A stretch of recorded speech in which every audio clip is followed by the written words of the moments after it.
Right now we live in a very connected world. Ideas are shared, music is shared. We can hear lots of different music from any kind of part of the world, which is a beautiful thing. There was a time before things were so connected that different regions of the world had to kind of come up with their own stuff that was not influenced by anybody else or any other region or stuff like that. And they did. Every region of the world, essentially, developed their own musical identity. There were many decisions to be made, right? How many notes are going to be in the scale? How many, what's going to be the distance between these notes? How does that make you feel that when I play these notes together? What's that going to sound like? These people in isolation, essentially, didn't have the ability to say, oh, check out what's going on in Europe over there. I want to tap into that, and I want to try that out. No, it's like they developed their own style, their own scales. For example, an ancient Japanese scale.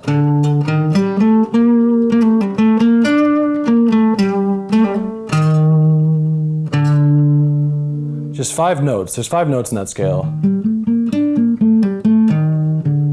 And so that was a decision that was made, right? That was these are the 5 notes that are going to represent our musical identity. Of course, there's countless examples, and all across the world, all these different types of scales and tonalities, some of which it's impossible to even play on a Western instrument, which is also fascinating. But another example, a Persian scale, a 7-note scale.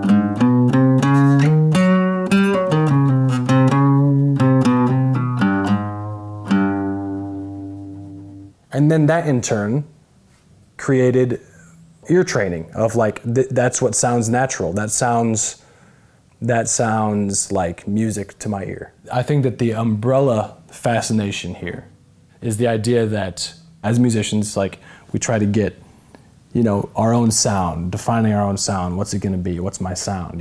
And to think that there were groups of people all around the world a long time ago that really were literally developing their own sound, their own scale, their own rhythmic quality and dynamic.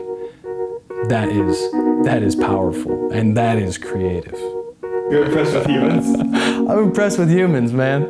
I'm super impressed with humanity.